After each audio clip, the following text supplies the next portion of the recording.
তাইজুল, মিরাজ, নাইম হাসান কে নেই দলে? এড়িয়ে গেলাম বোধহয় বাংলাদেশের সেরা স্পিনারকে। কাউকে ছোট করার উদ্দেশ্য নয়, সাকিবের সমান মিরাজরা হয়ে উঠতে পেরেছেন। তাইজুল তো দুনিয়ার সবচেয়ে আন্ডাররেটেড বোলার, তার খবর কি? তিনিও কি আছেন রেসে? পরিসংখ্যান ঘেটে খুঁজে পাওয়া গেল সবাইকে, কেউ টপকাতে পারেননি এক সাকিবকে। সর্বোচ্চ উইকেট শিকার তো বাদ দেই, কেমন বিদেশের মাটিতে তাইজুল মিরাজের পারফরমেন্স? বড় দলের বিপক্ষে আদৌ তারা সাকসেস? প্রশ্নের উত্তর মুখে নয়, পরিসংখ্যানে। সাকিবের সবচেয়ে কাছের প্রতিদ্বন্দ্বী হিসেবে কাউন্ট করা হয় তাইজুল ইসলামকে। এক নজরে তার বোলিং স্ট্যাটে ঢু মেরে দেখা যাক। সর্বসাকল্যে তাইজুলের শিকার 228 টেস্ট উইকেট, ঘরের মাঠে 3 ভেন্যুতে 181 উইকেট, বাকি 47 উইকেট বিদেশের মাটিতে।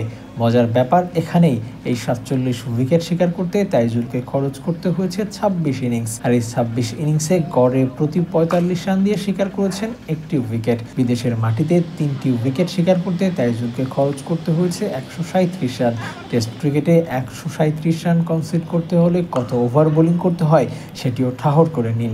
এই ফাঁকে দেশের সেরা স্পিনার সাকিবের বিদেশের মাটিতে করা পারফরমেন্সে নজর দেয়া যাক। পুরো টেস্ট ক্যারিয়ারে আল হাসানের শিকার 246 উইকেট, যার মধ্যে 83 উইকেট শিকার বিদেশের মাটিতে। দেশের বাইরে প্রতি 33 রানে 1 উইকেট নিয়েছেন সাকিব, যা তাইজুলের থেকে 12 রান কম। শুধুই কি এই? বিদেশ বিভুঁইয়ে সাকিবের 5 আছে 5টা। পক্ষান্তরে বিদেশের মাটিতে তাইজুল শিকার করেছেন 3টি। পারফরমেন্সের এত নথিপত্র ঘেটে এই সিদ্ধান্তে উপনীত হওয়া যায় যে সাকিবের পারফরমেন্সের সমান কেউই করতে পারেনি।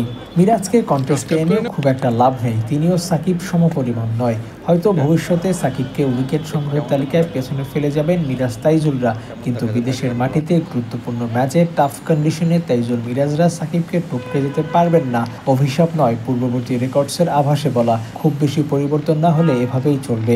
সাকিবকে কেবল তিনি নিজেই বিট করতে পারেন। দেশের ক্রিকেটে এটাই বাস্তব এবং সত্য কথা। দলে না থাকলেও রেকর্ডসে থাকবেন সাকিব আল হাসান।